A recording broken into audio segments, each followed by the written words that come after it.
Welcome, Pewter Report readers, viewers, and listeners to a brand new edition of the Pewter Report podcast, brought to you by our friends over at Briar Greaves Insurance.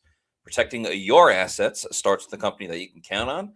So whether that's auto, homeowners, flood, boaters, or business insurance, there's nobody better in the business to work with than the great people over at Briar Greaves Insurance. For more information about them, visit their website, briargreavesinsurance.com, or you can give them a call at 813-876-4166. That's 813-876-4166. It's a Wednesday edition of the Pewter Report podcast, and there's a lot more coaching news to get to, which is why we are going to keep everyone updated on the latest offensive coordinator search for the Bucs. We also got to talk about Baker Mayfield and what he had to say about his former head coach, Kevin Stefanski, who's now the head coach of the Falcons, who Baker will get to see twice a season. So a lot to talk about on today's show. We'll answer questions, comments, and, of course, super chats as well. So let's get to it. I'm your host, Matt Matera, joined with me, my co-host of the Pewter Report podcast, SR, Scott Reynolds. How are we doing, Scott? We're doing good. Sorry, I just had to tweet something real quick. The Buccaneers, as many of you already know, had a second interview with Brian Callahan, and Pewter Report has learned that the team will also have a second interview with Zach Robinson. So Dan Pitcher is the leader in the clubhouse as far as interviews go. He's had 3 now, an in-person one, as well as a couple of Zooms, and that dates back to 2023 when he was being interviewed to replace Byron Leftwich. That was a job that was ultimately taken by Dave Canales because he was the only guy that wanted it. Pitcher was offered the job. He didn't take it at the time, elected to stay in Cincinnati, and same with Todd Monken, offered the job, opted to go from Georgia, where he was a back-to-back national champion, to Baltimore to work with John Harbaugh as well as Lamar Jackson. Can't blame him for that. He's had some good run in Baltimore. And it's not official, like from Todd Monken, but the Buccaneers believe that Todd Monken will be taking the Giants' offensive coordinator job if he does not get the head coaching job in Cleveland. He's not the favorite for the Browns job. So the expectation at one Buccaneer place, and we kind of talked about this yesterday, folks. We kind of alluded to this. We kind of read the tea leaves and said, okay, well, something's going on here. They're probably not going to land Monken, probably not going to land McDaniel, and they didn't. Mike McDaniel, as probably know by now, is going out to coach with the other Harbaugh, Jim Harbaugh, out there in L.A. with the Chargers. So both of their top candidates, Monken and McDaniel, going elsewhere, not in Tampa. And so Pewter Report is reporting that Zach Robinson will get a second interview with the Buccaneers. Now, Callahan's had 2. Zach Robinson will have 2. And Dan Pitcher, who was just interviewed, he has now had 3. He had 2 back in 2023 and then 1 today. So, I mean, are we counting 2023? That was a long time ago. It was, but I mean, it was, not much has changed really when you think about it. With Dan Pitcher, he wasn't calling plays back then. He's not calling plays now. He is the offensive coordinator because he replaced Brian Callahan in that role after Callahan went to Tennessee to become the head coach and then said no to Tampa Bay. He was actually going to stick as the quarterbacks coach in Cincinnati and work with Joe Burrow and Zach Taylor. Zach Taylor calls the plays with the Bengals. So a lot going on right now, but it appears as if when you look at the candidates, and we'll throw it up here real quick, these are the 4 people that they're interested in. Monken has not officially gone to New York yet, but the expectation is that he will take the Giants' offensive coordinator job and continue to work with John Harbaugh. And then you've got Zach Robinson, Bengals offensive coordinator Dan Pitcher, who has never called plays before. Zach Taylor does that in Cincinnati. And then former Titans head coach Brian Callahan, who is getting that second interview. I'm not terribly impressed with Brian Callahan, Matt, when you look at what he was able to do with the Titans. Granted, it was not exactly a talented roster, but the guy won 4 games as a head coach. He went 3-14 in 2024 and then didn't even make it through the entire second season. He was 1-5. He had 6 games and then he was fired after week 6. But the offense never really did much. And granted, he had a rookie quarterback last year in Cam Ward.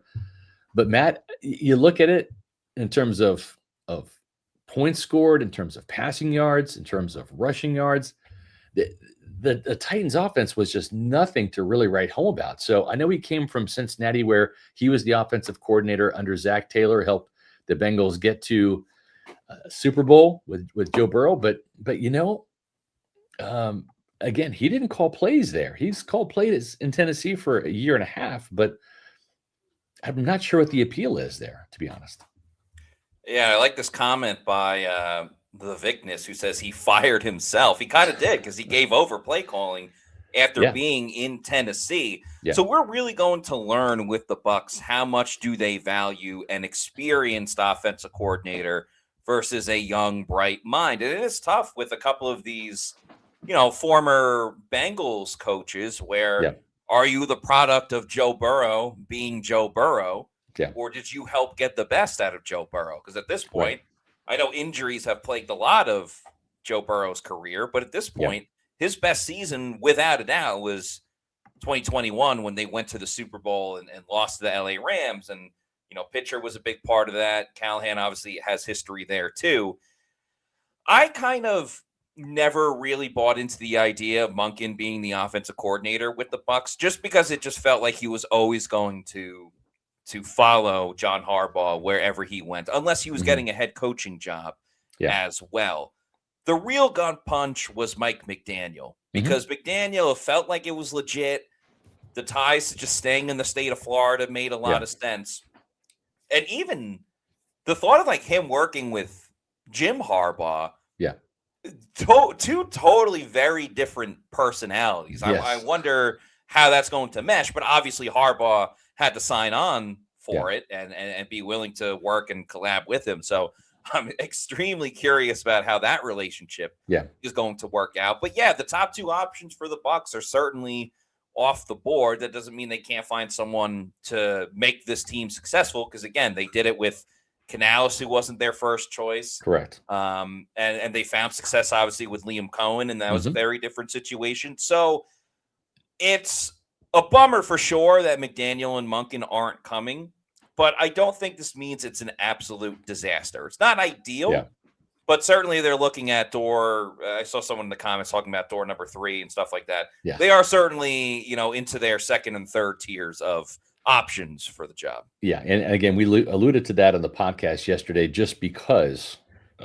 they had scheduled that interview with Dan Pitcher, and you're kind of like, oh, okay. So, it's one thing to do Zach Robinson and some of these other coaches that they had done, but when they brought in the big guns, the guys they really were zeroed in on, Todd Monken and Mike McDaniel, and they kind of had a feeling that they may not get either one. And so then all right, well, we got to get back on the horse. And so they scheduled that interview with Dan Pitcher, and now they've scheduled a second interview with Brian Callahan. Obviously that was done. So it's like, okay, they're resigned to not getting Todd Monken at this point. And I believe that's the case. I've not heard back from Monken, but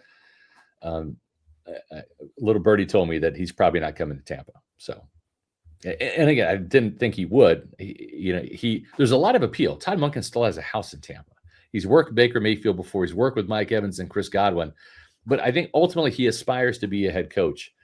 And again, folks, you have to understand this from Monken's perspective, and he has not told me this. This is nothing that he's said to me, but I mean, it's kind of obvious. If he wants the Bucs head coaching job, he doesn't necessarily have to come here as the offensive coordinator first, and then prove himself, and then have this be a Dirk Cutter or Lovie Smith situation where he's just, whisked into the head coaching role if Todd Bowles gets fired. He can simply go to New York with John Harbaugh, work with Jackson Dart and, Cam Scatterbo and the receiver up there, Neighbors, and and do that for a year. And then if this job opens up down here, if Bowles gets fired, guess what? They're going to call him. They're going to call Monken. They're going to have him down for an interview for a head coaching, candidate position, and he'll take it at that time. So to me, I don't blame Monken for not choosing Tampa Bay again and just going with Harbaugh. And who knows, if Todd Bowles does have a good year, then maybe Bowles sees the end of his contract, and then Monken can circle back around a little bit later. He'll be a little bit older, but they hired Bruce Arians in his 60s and had some success there, I think, with the Super Bowl.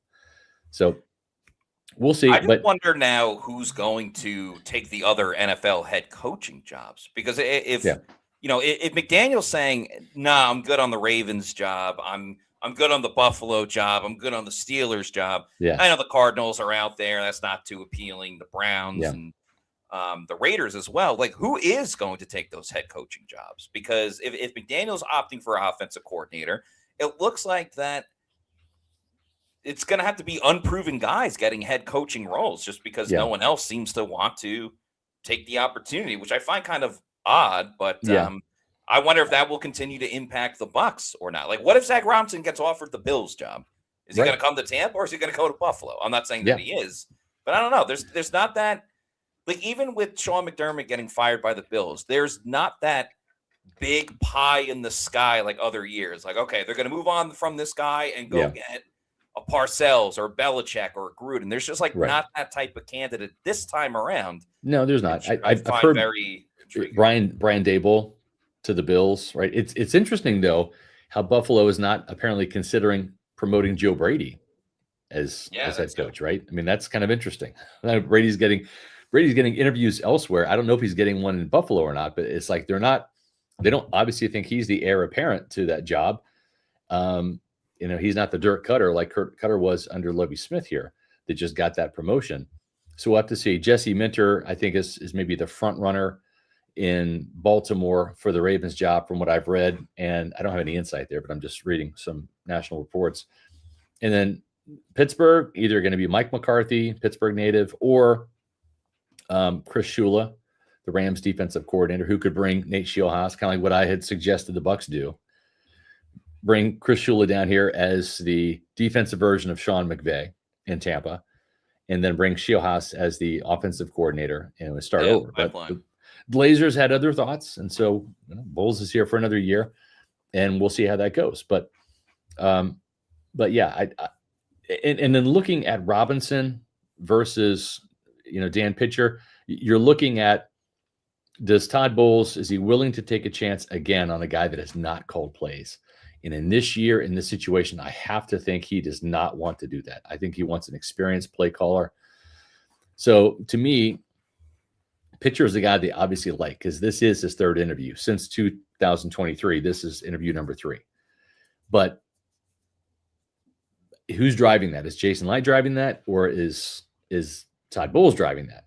Again, it would be hard for me to think that he would want to hire somebody with so much on the line in this make or break hot seat season to hope that you get a Liam Cohen rather than another Josh Grizzard or even a Dave Canales, because really Canales had worse statistics in terms of his offense, where it was running game and scoring and all of that than Grizzard did. But when you look at Zach Robinson, Matt, this is a guy that has 2 years of play calling experience. He knows the division. He was in the division. He comes from the Rams' roots, so he is probably more aligned with what Liam Cohen did last year in Tampa Bay in 2024 than what Josh Grizzard did, because Grizzard was really only around Liam Cohen for one season. He was mostly around Miami and their offense for more time. So if you have Robinson come in, you have a little bit of what you had with Liam Cohen, which is you want the Rams offense. This guy's more akin to the Rams offense than Callahan or Pitcher, because they both came from Cincinnati. Not strong running games at all. The Bengals have had a bottom 5 running game the last couple of years, whereas the Falcons, they know how to run the ball. Then you have the X factor, which is like Liam Cohen. Baker Mayfield had 5 games to work with Zach Robinson, who was the Rams quarterbacks coach during the 2022 season when Baker was out there. So there is some familiarity there. You might be getting a little bit more Liam Cohen with Zach Robinson. I know that Bucs fans are going to look at this and say, well, yeah, but the Falcons offense wasn't that great. And it wasn't. But Matt, as you pointed out aptly on yesterday's show, you had 36-year-old Kirk Cousins coming off of an Achilles injury, and then they switched it out for the rookie quarterback, Michael Penix, halfway through the season. And then it was flip-flopped. then Penix starts this year, does okay, tears the ACL, and now you have a 37-year-old Kirk Cousins trying to win games, and they won some down the stretch, right? They finished 8-9. But you have to think Baker Mayfield is better than Penix and Kirk Cousins combined. I'm curious what Zach Robinson could do with Bucky Irving and the ground game here. Tyler Allgeier's a free agent. Sign him to replace Rachaad White. That's a nice 1-2 punch, right? And then you have Baker Mayfield as your quarterback rather than a rookie / second-year player and a aging guy with the bum wheel in Kirk Cousins. You got your third down option at running back too with Allgeier if that is a signing, and that would make a lot of sense. Really what it comes down to is that Robinson is the safe bet. If by everything that's been indicated that the Bucs and Todd Bowles specifically wants an experienced play caller, Robinson is the safe bet for everything that you said, that he worked with Baker Mayfield, that he has 2 years of being a play caller, that he's worked in the NFC South and has game planned against, these opponents that the Bucs will play twice per year. He can give intel on how to finally stop Atlanta's offense if Kirk Cousins is running the show, whatever the case may be. It's definitely a high-stakes risk when it comes to if they want to make Dan Pitcher their offensive coordinator. It's definitely a gamble because on the one hand, has not called plays before. If it doesn't work out, Todd Bowles is done. Yeah. And he's probably going to retire after that. If it does work out, well, I mean, one, you couldn't lose him as a head coach again, as we've seen with the Bucs. But then you hit on Liam Cohen 2.0 and has a great creative offensive mind. And then Todd Bowles saves his own job, which is most important for him as well. It's a major, major gamble. Unfortunately, unless Todd Bowles has a crystal ball, he can't necessarily say that Dan Pitcher is going to be the next Liam Cohen, the next great creative mind on offense. So I don't know. Do you take the risk and say, all right, well, I've had a good career if this is what it comes down to? Or do you go with the safe bet of Zach Robinson with also the thought of, if it kind of looks similar to Atlanta's offense, you're probably out of a job once again, too. So there's a lot of options to weigh out with these top two guys. And who knows, maybe Brian Callahan will knock their socks off, which I agree with a lot of Bucs fans. I don't really want to see that in Tampa. But, there's been a lot of other crazy decisions that the organization has made. So we'll see. Yeah, I mean, if you take Monken off this list, it's Zach Robinson in an okay offense. Like, kind of good, but not great, right? Dan Pitcher, completely unknown. And then Callahan, didn't have a lot to work with, but really couldn't make it work in 2 years in Tennessee. So I don't know. Again, I don't see the appeal with Brian Callahan at all. I know he has head coaching experience. That's great. The dude won 4 games in a year, and with 23 games, he won 4. Right, that's a .174 winning percentage, and it's not all on him as the play caller. But when you look at the fact that the passing offense, in terms of the yardage, ranked 26th and 30th, so the passing game was awful in Tennessee in both years, right?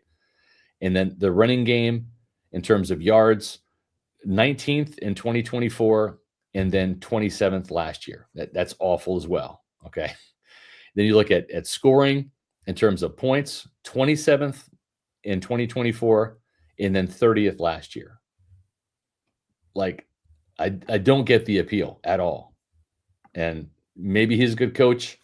I don't know. His record says otherwise. And even if the losses happen, Matt, but maybe it was outside of, say, Jeffrey Simmons, let's just say the Titans defense just crapped the bed a lot. And you could sit there and say, well, the offense was good, right? Because the head coach was the play caller. But you can't even make that argument. The offense was terrible in Tennessee. It was just as bad as the defense, if not worse. So I don't know. Maybe is his last name Callahan just because he's Bill Callahan's kid? I mean, I don't know. But both of these guys have connections with the Bengals. And I was talking with, let's just say, an NFL offensive mind that I know and would give me kind of, an unvarnished opinion. And I asked his opinion today on the candidates. And he said, well, I think Todd Bowles would probably want to run the ball, right? That's what he did with Liam Cohen. That's what he wanted to do with Dave Canales. And certainly the emphasis was there Just ask Josh Grizzard. 30 times in 30 Carolina. times in Carolina, exactly. And so it would be such a curious choice if he went with either Callahan or with pitcher, because that Zach Taylor based offense is more like the LSU offense with Joe Burrow, which is just, we're going to just air raid and chuck the ball down the field and space you out and throw it horizontally and vertically. And the running game is a little bit of a compliment. It's an afterthought. I mean, the Bengals, the last 2 years, their ground game has been in the bottom 5. I mean, it was like where it was when Byron Leftwich is here, and even Dave Canales, where they just couldn't get the running game going at all. We're talking like 93, 92 yards per game.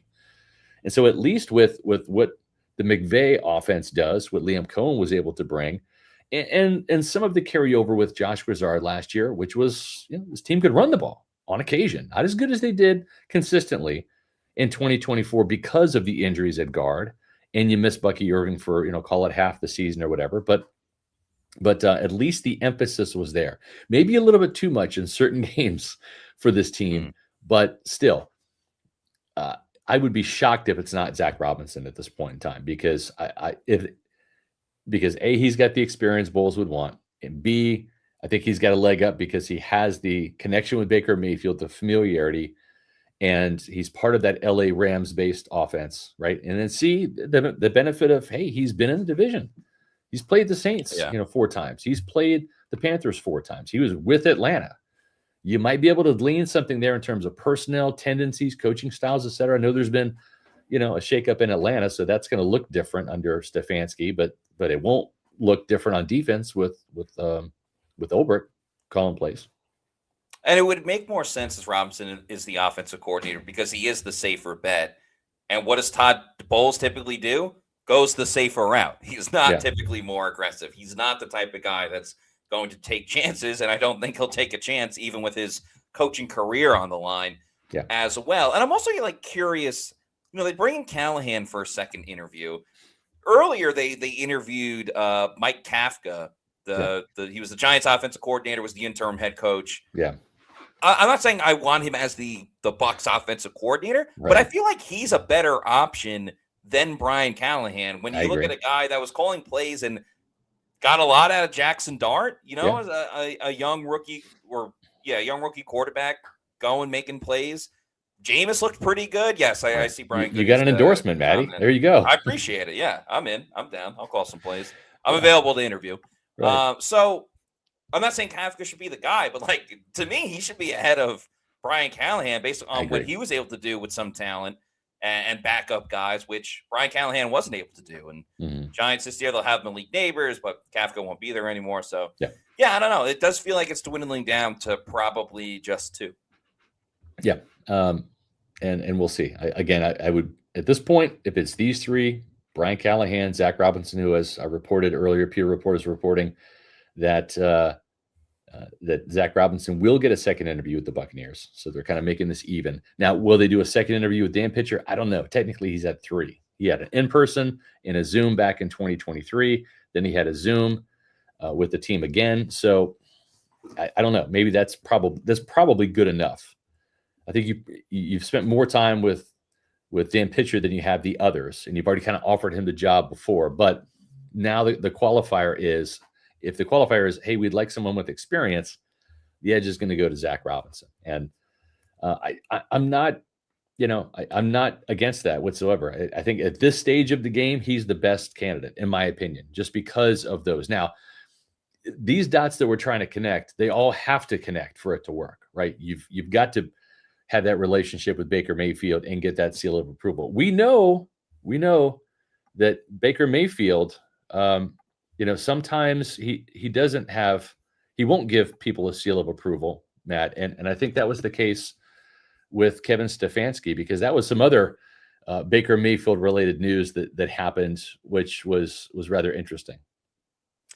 I absolutely loved seeing it. And it just completely came out of the blue as well. Baker Mayfield went on X last night. So there's an article from Orlando Ledbetter. He's a well-known reporter covering the Falcons. Had an article about Kevin Stefanski, and Ledbetter's, as he was promoting his article, he said, Falcons' Kevin Stefanski had a dumpster fire at quarterback in Cleveland. Baker Mayfield and Deshaun Watson failed, which started a chain reaction to 11 other starters. QB Shedeur Sanders closed out last season with 7 starts. So Baker Mayfield quote tweeted this and said, "Failed is quite the reach, pal." Throw a pal in there. "Still waiting on a text/call from him after I got shipped off like a piece of garbage." Talking about Stefanski. "Can't wait to see you twice a year, coach." Yeah. Those are shots fired. That shows true disdain that Baker Mayfield has for Kevin Stefanski. And there is the saying that time heals all wounds, but Baker Mayfield has not thought about this has not forgotten about this for a second. For him to come out of the woodworks and say this just shows how much his blood boils when he hears or thinks about Kevin Stefanski. Because Baker is active on social media, but he is rarely ever kind of just tweeting about something topical. It's 99% of the time it's either an advertisement for a company he's sponsored by, or he's retweeting the Bucs, or it's something with the Baker and Emily Mayfield Foundation. That's right. So for him, late at night, well, it wasn't a crazy late, but him at nighttime to say that I can't wait to beat this guy twice a year because he didn't call me or anything like that truly shows how angry he is with Kevin Stefanski. And it's a great rivalry, too, because Baker and Stefanski worked for 2 years together. And this was the latter half of Baker's time in Cleveland. Yeah. Yes, Baker does hold a grudge, as Shaggy says. They made magic their first year together. 11-5, I believe. Beat the Steelers in the first round, then almost beat the Chiefs in the divisional round. But then the second year was when Baker played through a torn rotator cuff. They missed the playoffs, and Stefanski wanted to move on and bring in Deshaun Watson, which will go down as one of the worst moves of all time. And we know what happened with it's still going on, too. The misery is continuing. Yeah, no, absolutely. But we know what happened with Baker. Went to Carolina, went 1-5, got released, goes to the Rams, has that big moment on Thursday Night Football, then comes to the Bucs and completely revives his career. While Stefanski, it really didn't work out after that. They missed the postseason that first year. The second year, he did win Coach of the Year, his second. The first one he won with Baker. Helped by Joe Flacco, got into the postseason and lost, but hadn't made the postseason since. So Baker has every right to be angry, especially if there was no communication since.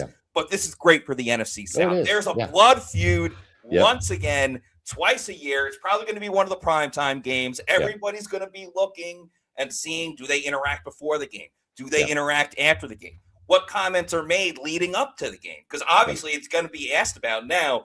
Thank you, Baker Mayfield, for giving some non-coaching search content with these comments about a man that he truly does not like. Yeah, and the funny thing is when the Browns fired Kevin Stefanski, there were some Buccaneer fans. I'm not calling you guys out. I'm just pointing it out. But there were some that said, "Oh, we'll get Kevin Stefanski. He's worked with Baker Mayfield before." And I did some reporting on that, and I was like, you know what? He was kind of the guy that helped court Deshaun Watson, and he also signed off on shipping off Baker Mayfield. So I don't think that's going to work out too well. Now, Tom Monken and Baker Mayfield didn't have like the rosiest of relationships in 2019, at the same time, but this is before Stefanski came, because Freddie Kitchens was the head coach, but Kitchens was the play caller. And Monken was the offensive coordinator at title only, worked with Baker, but, that was Baker's second season where he regressed a little bit, statistically speaking. So, I think that was enough time had passed, and, Monken didn't cut Baker. Obviously, he was only there 1 year. Right.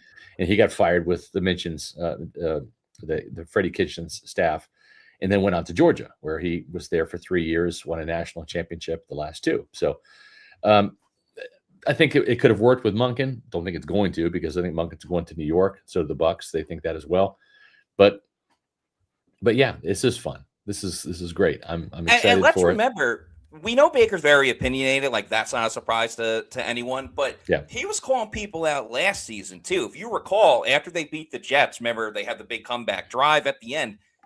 That post-game press conference, he was talking about Steve Wilkes, who was the interim head coach with the Panthers, and he essentially called him out for forcing. Everyone says Baker requested his release. He was essentially forced out of Carolina, and they went with the title of Right. requested his release. So he called out Steve Wilks. Yeah. And of course, they play the Panthers every year. But when they were going up against the Seahawks with Sam Darnold, I believe it was J.P. Peterson asked him about, like, do you ever reminisce with Sam Darnold, who he does have a good relationship with still? Do you ever reminisce about the old days in Carolina? No, he said the good old days. Yeah, the good old days. He said the what days? The what old days?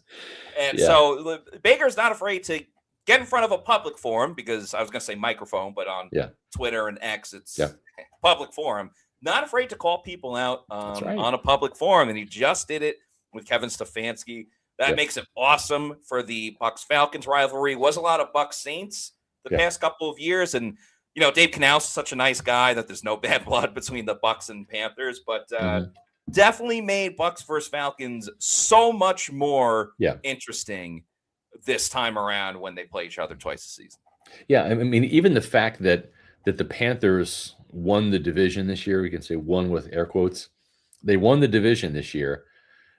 It's like, I don't like, how can you be mad at Dave Canales, right? I mean, it's like you beat him. You almost won the division if the Saints would have won, right? But it wasn't like Dave Canales brought the Panthers down here to Tampa in week 18, stole the division from Todd Bowles and the Buccaneers, in the rain.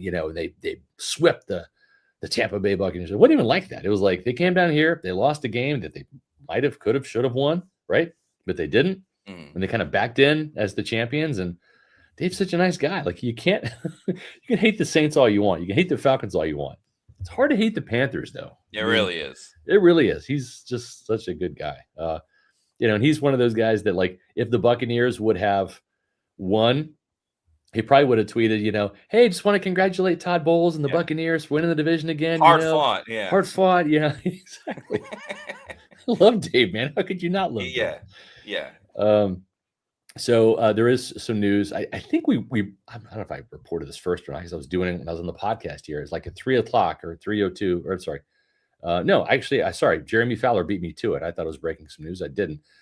Jeremy Fowler says that Zach Robinson is actually in Tampa today for his in-person interview today for the Bucs job. So he had a Zoom call before. He's actually in the building, I guess, right now, doing his second interview.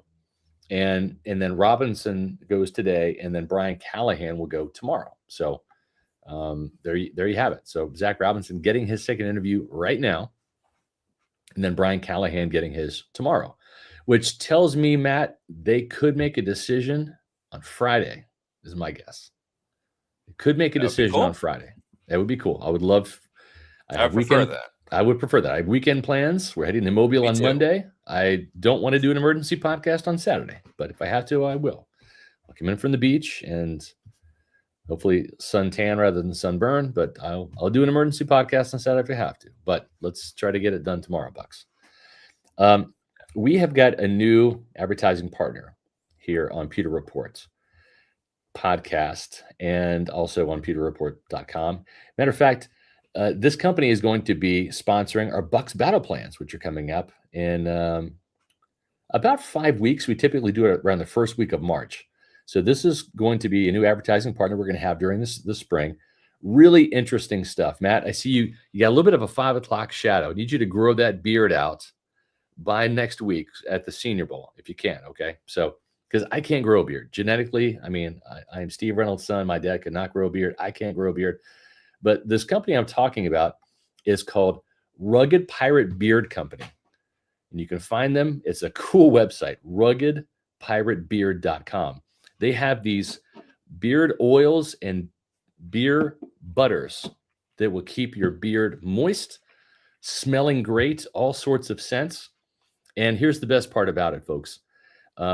I mentioned this company because Nicholas, who is a Pewter Report avid Pewter Report podcast watcher and Pewter Report reader, has created this company, Rugged Pirate Beard Company. It's a Land O'Lakes, Florida-based company. It's family owned and operated. Men's grooming brand right here in Florida, crafted by a longtime Pewter Report listener and a Tampa Bay fan who is also a pharmacist, who formulates premium beard oils, beard butters, and colognes. And he sent me a package of some of these scents. And folks, I'm telling you, they're absolutely amazing. I wish I could grow a beard. You guys are going to enjoy the heck out of this product because it smells great. Like they've got some that, and I'll get to them in a second. Let me just finish the read here. Rugged Pirate Beard Company does small batch production, and they focus on quality and consistency, and it's designed for everyday use. It's not greasy. The scents are not overpowering, and I've tried them, not on my beard, but I've smelled them, and they smell fantastic. They use high-quality carrier oils that hydrate the skin, not just coat the beard. They help reduce beard itch, dryness, and irritation. The scents are masculine, but also wearable. They're not overpowering. And these products are for guys who take pride in their beard, but don't want complicated routines. The scents are bold, rugged, pirate-inspired, without being gimmicky. Each scent has its own character and vibe, and you can find out more at Rugged Pirate Beard Company. Most of their beard-scented oils cost about, they're under $10. And like this is one of the little bottles right here. This one is called Long Leaf, and it's got more of like a tobacco and vanilla type of flavor. They've got one here. This is another beard butter. This is Ash Gourd Flintock, and they're all pirate themed. And this is fantastic. It is spiced pumpkin, clove, patchouli, vanilla, tobacco, caramel, and cedar. And it's absolutely fantastic. They have the butters for your beard as well. This one's called Captain Carver, and it's cool. Like, go to the website, ruggedbeard.com. Just check out the website. This is one of, I believe, their colognes. This is Captain Ashburn. And all of these that I'm talking about here smell fantastic. This one's called Gasparilla. Imagine that. We're almost in Gasparilla season. So, Matt, you and the Pewter Reporters, you all have beards. You're going to enjoy the heck out of this stuff next week in Mobile. But I wanted to let everybody know about it. RuggedPirateBeard.com is the website. Go to it. Check it out. Again, most of these scents are around $9.99. They've got some for just under $20 as well. But you're supporting a local Tampa Bay-based business and a huge Pewter Report fan. And check it out. It's really good quality stuff. I'm excited about their colognes. They're coming out with more of those because I can wear those a little bit easier. I don't have a beard. And they also make scented candles. That's coming as well. So really great stuff. I know Father's Day is a long ways away, but if you have birthdays and stuff, this is a quick, easy, low-cost product that you could ask for or give to anybody that has a beard that would want to enjoy them. So RuggedPirateBeard.com. All right, let's get to some super chats. SRQ Salt, thank you for the $4.99. Says, if door number 3 and 4, etc., is Zach Robinson, he might be able to enlighten Bowles on how he easily trashes Bucs defense for 78 points this year. That would be another benefit. I mean, nobody can score against the Bucs defense the way that the Falcons do with a one-legged quarterback. So, I mean, there's some benefits to that. Also, too, I don't know if this team would want Kyle Pitts in free agency. I don't know what the price tag would be, but I mean, he certainly plays well against the Bucs. But you've got him, you got Tyler Algier, you've got a couple of players that Robinson could probably make an easy sell. Like, hey, come here to Tampa and fill some of these voids on the roster, and let's get this offense going. Yeah, that's another little side quest. Pippy Hippie, thanks for the $5 super chat, says, with the misses so far, parentheses, Bowl stays, missing on top offensive coordinator candidates, is there any positive looking forward to next year, or will it be a lame duck year? I think the positive's in the talent. Yeah. Yeah. Yeah, I mean, you got to understand, folks, it's like, I've been here for 30 years. Right? I'm going to be here longer than Todd Bowles.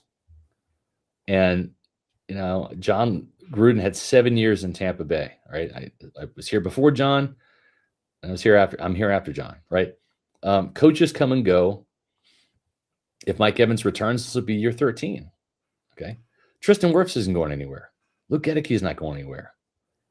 This team has some stars, and I think we're going to see this team. Some of these guys, was it Tyke Smith, Jacob Parrish?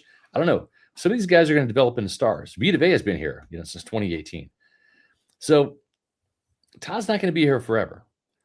So we're focused now on the team itself, how they're going to get better in certain areas. And you know what? Listen, whoever the offensive coordinator is, he might come in and just fix the offense. And this offense looks more like it did in 2024 with Liam Cohen. That would be fun and exciting.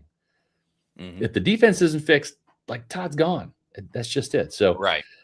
I'm not of the, listen, I'm not saying throwing out for season tickets right now. I'm not trying to endorse the team and say, jump on board the Bucs ship for 2026. That's your money. You get to decide what you want to do with it. Go to as many games or don't as you want. But stay down into this team because Baker Mayfield's going to get a contract extension. Whether it's this year or the year after that, he's going to be the Bucs quarterback for the foreseeable future. Let's hope he gets better. Let's hope that he gets back to that 2024 level of play like he showed he can do. But, I'm curious to see how this team is going to get better, regardless of what Todd Bowles ends up doing or not doing, right? That's just kind of where I'm at. I mean, he's the head coach. He's going to call defensive plays. Okay, get better. And if you don't, then they need to move on. That's why I'm so intrigued, too, about how Jason Light attacks free agency and the draft. Because if he does stay super aggressive and the team still doesn't work out, I think you kind of walk away from the season saying, okay, it's just a Todd Bowles problem. Right. You can insert someone else. Yeah. And maybe it's a different offensive coordinator because, Bowles is gone and they want a different head coach who's going to want to bring in their own guys. Yeah. But as long as the talent's there, I mean, it kind of goes, it goes all the way back to when and why Tom Brady came here. They were talented everywhere else. They just didn't have a quarterback. They got a quarterback, then they were great. They won a Super Bowl. They won 13 games the following season. It would be a similar situation of, okay, you have a lot of talent, a lot of the names you just mentioned. We have a lot of budding talent, growing talent that just needs to be developed a little bit more. Hey, we're a head coach away from being a NFC Championship title contender. Yeah. I think a lot of us feel that way right now. And that's why we've questioned why is Bowles still the guy in charge, but that doesn't mean – you see it across the league. Look at Denver and what Sean Payton was able to do with them in such a short time. Mike Vrabel with the Patriots. There are several examples every single year of a new guy comes in and wham, just everything makes a huge difference for them. And it was Dan very much last year, Yeah, very much could be the case with the Bucs if they decide to move on from Todd Bowles. And a perfect world – I shouldn't say a perfect world, but a world that I think Bucs fans would be fine living in for a season. Bucs offense averages 30-plus points per game. Bucs defense allows 35 points per game. Yeah. Todd Bowles is gone. Whoever the offensive coordinator is becomes head coach. And they find a defensive coordinator, fix the defense. I think that's the quick fix for this group. I agree. And in the meanwhile, Jason Light, keep stacking talent. Keep getting guys. But not just starters, stars. You got to draft some Pro Bowlers. Now, that's not to say, what if Tyke Smith becomes a Pro Bowler next year? Or Jacob Parrish, right? Or Benjamin Morrison, what if he turns into a star? What if Luke Gedeke plays at a Pro Bowl level next year and then he gets the Pro Bowl nod? There are some talented players in this team. Bucky Irving, if he bounces back and has 1,300 yards next year, stays healthy, he could be that guy. Emeka Buka, if he becomes 1,000-yard, there's some talent on this team. Right now, they're starters. They're not stars. And I'm still of the opinion, you get a really good edge rusher, a Max Crosby, or just some dynamo on the other side of Yaya Diaby. All of a sudden, Yaya Diaby becomes a better player, right? Mm-hmm. He's not the alpha. But I remember in Kansas City, you had Derek Thomas on one side, Neil Smith on the other. Derek Thomas was great, was a Hall of Fame guy. Neil Smith was fantastic. He was like a double-digit sacker himself, but he got a couple of those cleanup sacks from quarterbacks running away from Derek Thomas. So if you have that 1-2 punch, that's really good. I don't know if Yaya is ever going to be a Pro Bowl guy, but I think he can get to a 10 sack because he can get 7 on his own. Can he get 3 or 4 more with cleanup sacks? So we'll see. Kings are awful. Thanks for the $1.99. Says this confirms the league views Bowles as a lame duck. It's very similar vibes to 2023 when Canales got the job because no one else wanted it. It feels like that to a degree. However, this time it's slightly different because the talent's just better. You know what you have at quarterback, and you have other proven commodities along with it. At the same time, they've had Todd Monken in the building. They've had Mike McDaniel in the building. They would have hired either one, and essentially those guys said, no, we're going elsewhere. And so, the A-list guys, Tampa Bay is not an A-list destination. And I think it's because of Todd Bowles, because of the 8-9 record. They don't want to go down with the sinking ship. And trust me, Mike McDaniel, he might have told Jason Light on the way out the door, hey, call me next year, if you need a head coach. I might be interested then, right? Yeah. But there's a risk in coming here if you're the offensive coordinator. And for whatever reason, here's the thing. If Baker Mayfield gets hurt and you're turning to Teddy Bridgewater if he's re-signed or Connor Bazelak, whatever, the ship's going to sink, right? You lose your starting quarterback, almost always the ship sinks.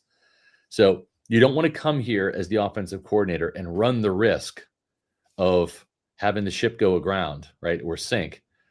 Yeah. And then you look bad even though it's not your fault. Exactly. And then you're just swept away, and they're going to hire a new head coach and a brand new staff from A to Z, and you're not going to be a part of it. Whereas if you're McDaniel, you got to the Chargers, or if you're Monken and you go up to the Giants, you coach there for a year, you call plays, and then, Todd gets fired. Guess what? You're on the list. You're on the interview list.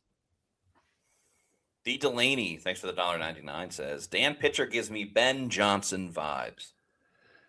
I like Ben Johnson. I like Ben Johnson. I like Dan Pitcher. I like both of them. I think Dan Pitcher is going to be a good head coach. At some point in time, I think he'll be a good play caller. I think he has that kind of like it factor. I think you could say the same thing about Nate Scheelhaas and about Grant Udinski. Those are three young guys that are really have a lot of appeal. I think you could throw Declan Doyle from the Bears in that mix. He's the offensive coordinator in title only out there. There's a lot of young coaches. This is just the time and the place where Todd Bowles can't afford another experiment. And because of that, this team might be losing out on the next Sean McVay, or maybe the next Josh Grizzard. We don't know. But that's the thing for me. It's just like, we don't truly know. This isn't a guy that's been in the building in Tampa. Like, obviously, there's always coaching, 6 degrees of Kevin Bacon and everything like that. But it's just speculation. And it could be one way or the other. Kings are awful. Thanks for the $1.99. Says, these are the choices. Why was Grizzard fired? Yeah. Well, Todd Bowles needed a fall guy. That's why Josh Grizzard was fired. And he did. Bowles needed to prove that he could bring in the plan was to bring in a proven offensive coordinator that can get the most out of this offense. But as we've seen with the musical chairs, other teams are having their chairs filled while the Bucs are still racing around trying to find one. So that's why Grizzard was fired. Is long story short, needed a fall guy. Grizzard was the fall guy. That's right. And he had to go into the Blazers meeting on Tuesday with the King of Thrones type mentality. And he just said, I'm going to bring you some blood. Here's the blood right here on the table of the guys that I'm blaming for not doing a good job. And I fired enough guys to help me keep my job. That's what it was. Ryan H., thanks for the $4.99, says, there's more to this than they got better offers. There's clearly dysfunction at $1.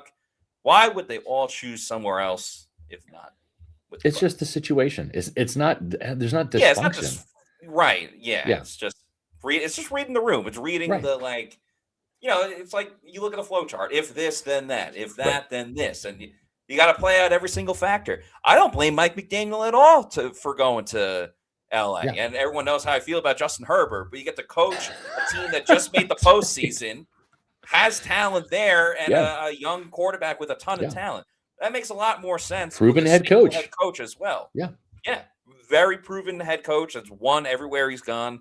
I think they won 11 games last year. That's a way better situation than Tampa Bay right now. The benefit that Tampa Bay has is because Bowles is the head coach, you could say, hey, you do whatever you want on the offensive side. I'm not going to meddle with it at all. That's probably the number one benefit because you can't guarantee that the defense is going to stink and then therefore you're going to become the head coach because Todd Bowles gets fired. That's Yeah. way too pragmatic to just be like, oh, well, this is definitely going to happen. But having full arsenal to call the offense without any kind of rebuttal from Todd Bowles, that's certainly appealing. And then Bowles will say you got to run it 30 times. So. Matt, let me ask you this. Does it look different? Does this situation, this scenario look different? If the Buccaneers are 9-8, they won the division, they lost in the first round, and Todd Bowles fires Josh Grizzard, and they're looking for a new OC. They don't have a losing record, they have a winning record. They won the division again, right? Bowles is maybe not on the hot seat. Maybe there's some grumbling because you won 10 games, now you're back down to 9. Yeah. But it's not like going from 10-8 and you're out of the playoffs. You don't win the division, right? That's more of a fall than 9-8. You win the division, you lose the first round. There's some grumbling, more fan unrest, but not like it is right now, where it's like we don't want this guy's head coach anymore. I mean, we lost the division, 8-9. The defense is terrible. Is it different? Does the job become more attractive with the winning record? It's a little different because then you're just reading a piece of paper that says division champion, division champion, division champion, division champion, division champion. It helps a little bit, but I don't know. I think people can read between the lines and say, oh, this team is the benefit of a really bad and crappy division that they played in. I think it helps a little bit, especially if, I don't know, they were competitive. Like if they lost the same way that the Panthers lost to the Rams, I think that helps a little bit more, but I don't think it's going to necessarily stop McDaniel from not going there or from going from LA to Tampa. So it helps a little bit, but I don't think enough to truly make a big difference to a lot of candidates. 02RR, thank you for the $4.99, says, not happy the Chargers took McDaniel from us. Parentheses, Chargers will be in Tampa Bay, by the way. But Zach is a decent offensive coordinator. Unlike pitcher, Zach knows the NFC South.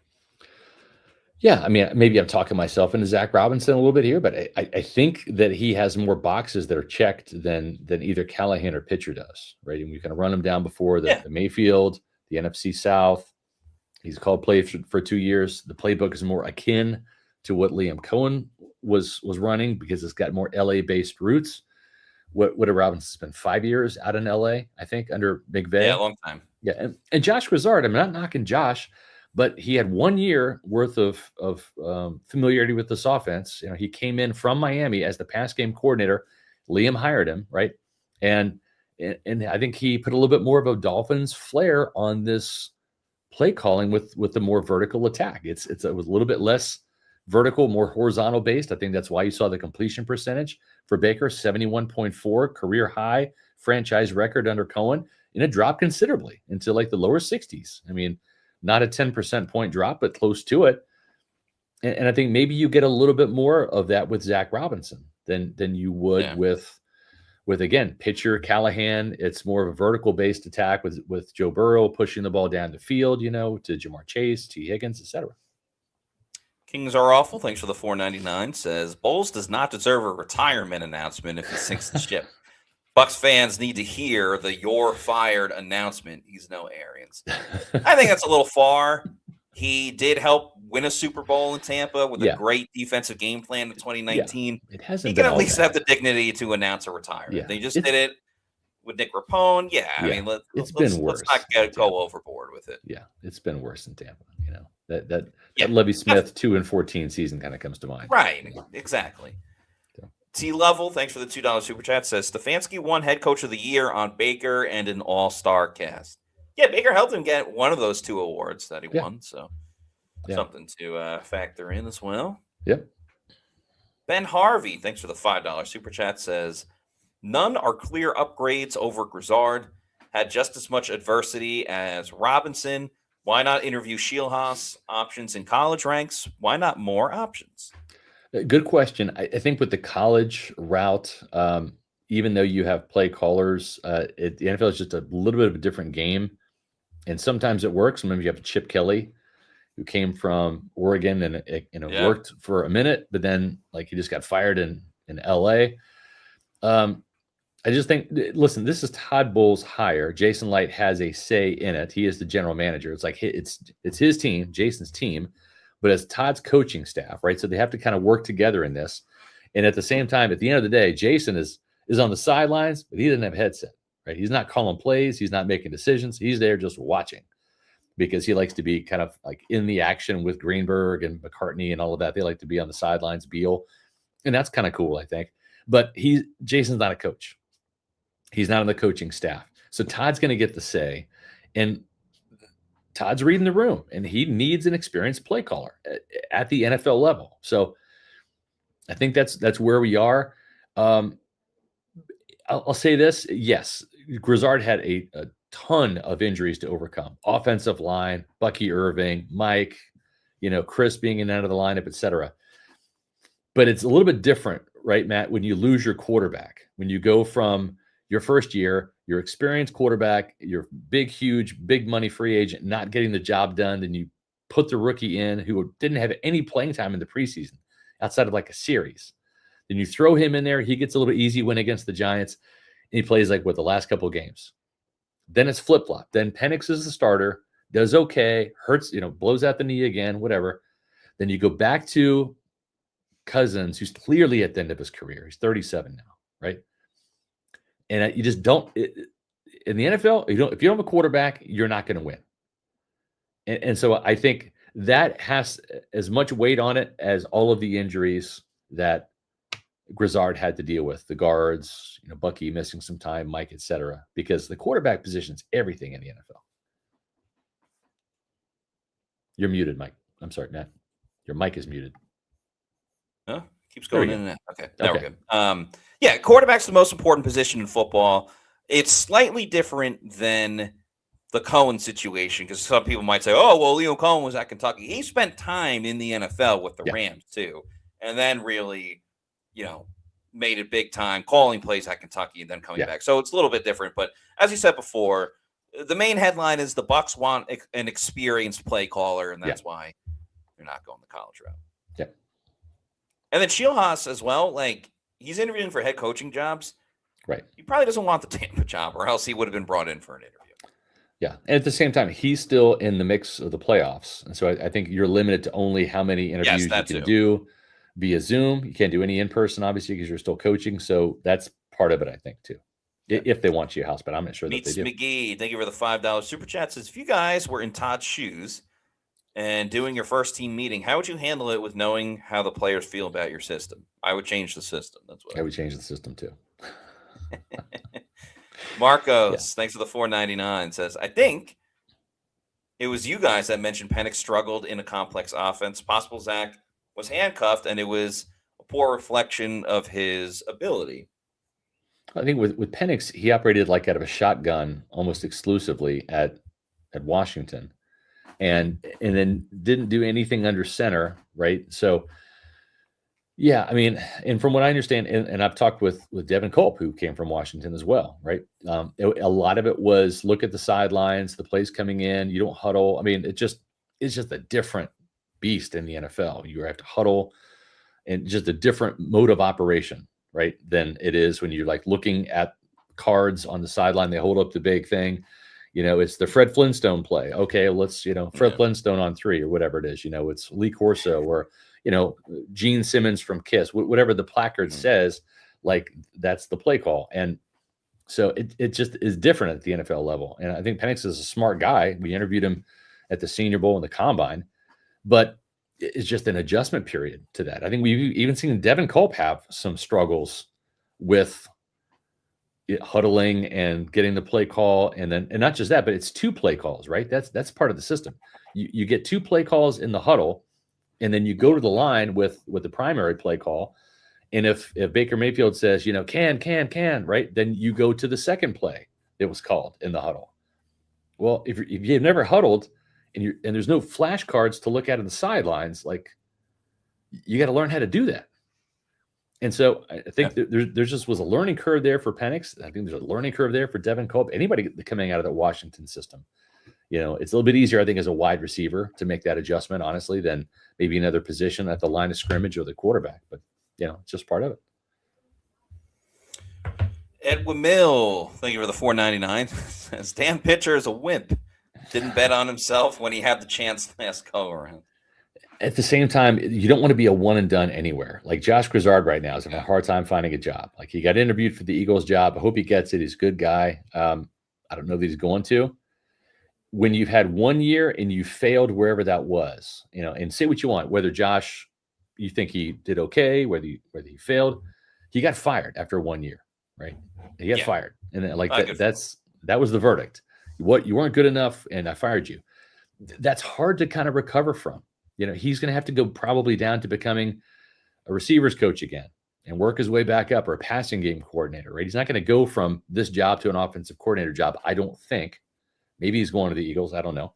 But that's just tough. And so if you want to if you shoot your shot and you miss at the NFL level, typically, especially when you're getting a first time to do something, you got to go back down and then work your way up. And it's like John Gruden right now could probably have 5 or 6 offensive coordinator jobs easy in the NFL. He doesn't want that. He wants to be a head coach. The problem is he's got a lawsuit against the league right now. So he's kind of radioactive, and teams don't want to touch that. But I don't think any NFL owner or head coach would mind if he came in to be the offensive coordinator. For sure. But that's not what he wants. He wants to be a head coach. And so until his legal lawsuit gets situated with the NFL, he's radioactive and nobody's probably going to hire him. But that's what I mean. It's like you got to kind of go back down and work your way up. And so if you swing and miss at a job, you don't get it. Like, that's part of the problem. Speaking of legality and lawsuits, folks, the people over at Jorgensen Law Office are fantastic.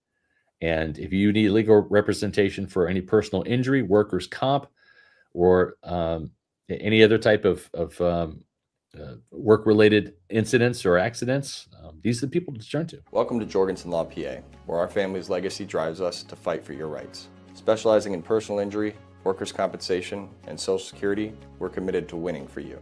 No fees unless we succeed. Trust in our family to help yours. Let's achieve justice together. Yeah, check out jorgensenlawoffice.com. That's the website, or give them a call at 727-347-7733. You can go to one of the big lawyer outfits, and you probably know who they are in the Tampa Bay area, but you're not going to talk to the people that actually run the business. You're going to be sent off to some underlings. Well, that's not the case with Jorgensen Law PA. Family owned and operated over there in St. Petersburg. They are the champions of the injured and disabled. Make sure that you give them a call. You're going to get a free case evaluation and no fees until they win. I love the confidence there. jorgensenlawoffice.com, or give them a call at 727-347-7733. Wellesley Jr., thank you for the $4.99 super chat, says, this is why you clean house. Won't get top options at offensive coordinator because the Glazers chose a friendship over business. Blame the Glazers, not Todd, for wanting this job. I think that's well said. Yeah. Yeah. Yeah, it's not like Todd's going to be like, you know what? I wasn't good enough. I'm going to step. I'm going to fire myself. I mean, you see that from time to time, at coaching positions, but not here. Sorry. Jamie Miles, thanks for the $2 super chat, says the Glazers aren't Terry Pagula. Total shit show. I wouldn't go that far. Yeah. Yeah. It's not that bad. Yeah. Ryan H., thanks for the $4.99, says, Jason, please get Crosby or equivalent. Give us something to be excited about. LOL. Yeah. I mean, I think depending on who the offensive coordinator hire is, I don't know that it's really going to rock people right now and move the needle. I think some fans would be accepting of the offensive coordinator, or they might hate it, depending on who it is. We'll find out soon enough. But yeah, I think free agency is the next chance to rev up the fan base a little bit. And I think Jason Light has got to make some moves, because guess what?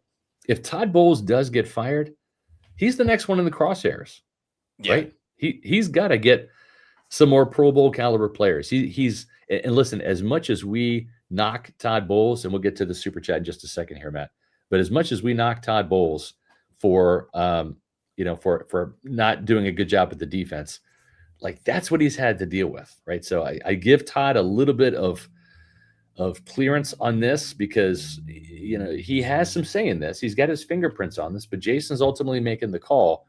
Joe Trine-Shawinka, Logan Hall, Kalasha Kancey's been good when he's in there. He's missed half of his career already with injuries, right? Chris Braswell, he's a bust, David Walker, I have no idea. I wish we could have seen him. I think he would have done something. I'm not sure how much, but like that's not a star-studded list. You have Vita Vea and Yaya Diaby and backup Anthony Nelson and hope in David Walker. He's a 4th-round pick.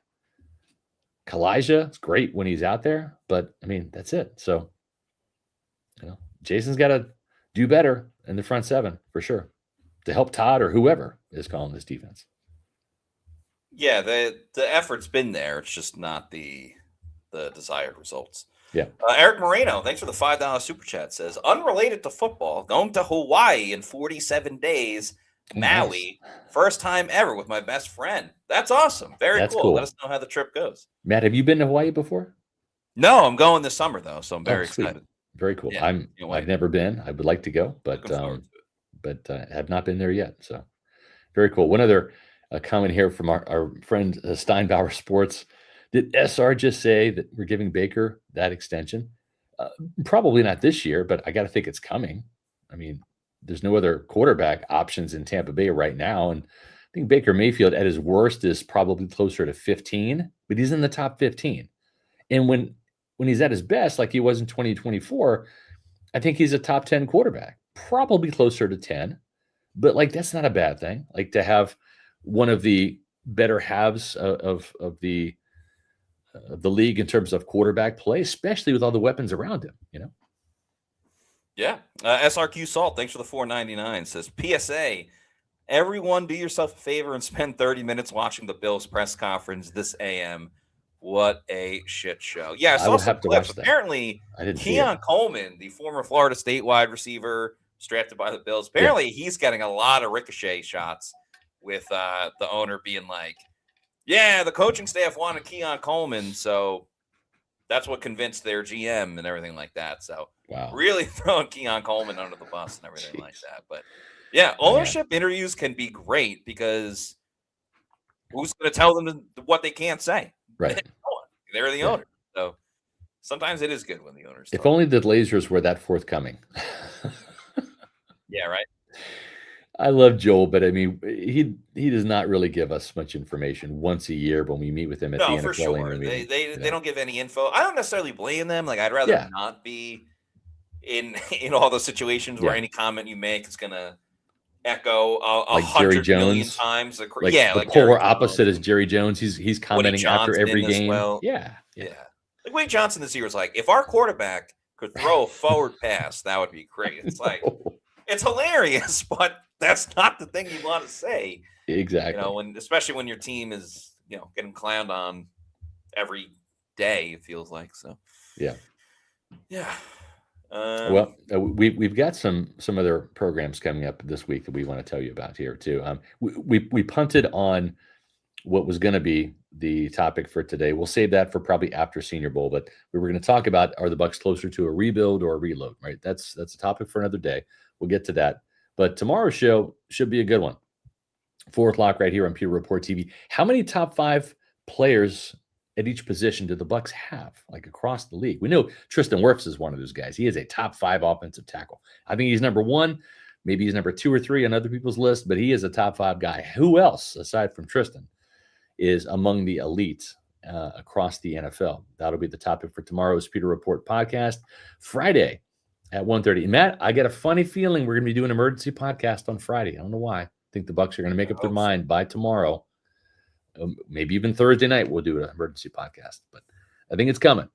But Friday's Pewter Insider is going to be, can the Bucs find pass rush help in Mobile? That is Gabe Akis from Illinois, second leading sacker behind only Simeon Rice. He'll be at the Senior Bowl. A lot of great edge rushers this year. Folks, if you don't turn into our Senior Bowl coverage on the regular, that's okay, but make sure you do it this year. They got some really exciting linebackers and edge rushers in this year's class. David Bailey is expected to be there from Texas Tech. Gabe Akis, TJ Parker from Clemson. There's going to be some really good upper end talent. Remember, they got Yaya Diaby. He was at the Senior Bowl a couple years ago in the 3rd round. But the draft talk doesn't stop on Friday. This is for our Pewter Insider subscribers. That means you're a Pewter Premier or Platinum member on Pewter Report TV. But on Sunday at 1:00, before the championship games, Josh Capo and I We're doing a special podcast on Sunday, 1 o'clock. This will be our Bucs mock draft show, number 1. And guess what? It's going to feature a lot of defensive players. So at 1 o'clock on Sunday, we're going to be releasing our first mock draft on PewterReport.com. And we're going to be talking about it live with you on Sunday at 1 o'clock right here on Pewter Report TV. Then on Monday night, time to be determined, but we'll be in Mobile, Alabama, and we'll talk about our Senior Bowl preview. That is Jacob Rodriguez, Texas Tech's All-American middle linebacker. He'll be in Mobile as well. So we're going to have a lot of coverage from Mobile next week, and I think we'll have an offensive coordinator by then. But if you haven't already, make sure that you have become a Pewter Report TV channel member. Greatly helps us out. It's the way you can take your level of support to a new level for Pewter Report here.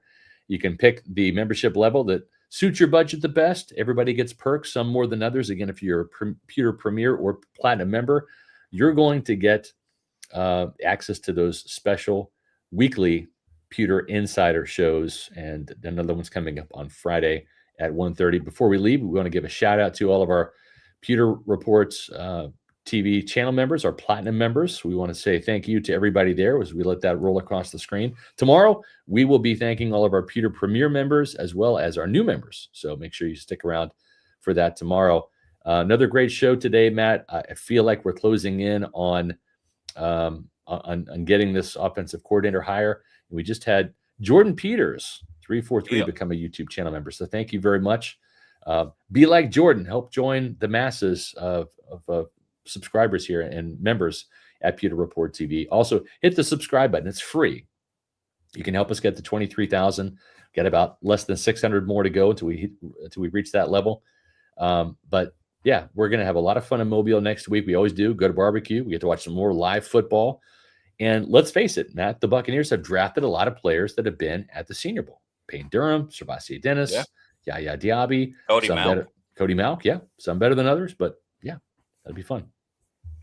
What's saying? The draft starts in Mobile. So So if you're not already doing so, in the meantime, please make sure you follow us on all of our social media on X, Facebook, and Instagram. We are at Pewter Report, and our YouTube channel is Pewter Report TV. So make sure you like and subscribe. Leave a comment on this video what you think about the offensive coordinator situation for the Bucs. So that'll be it for this afternoon. For Scott Reynolds, I'm Matt Matera saying thanks everyone for watching. We'll see you tomorrow at 4 p.m., maybe earlier, depending on what Tampa Bay decides. But we'll see you soon for another edition of the Pewter Report podcast. Out.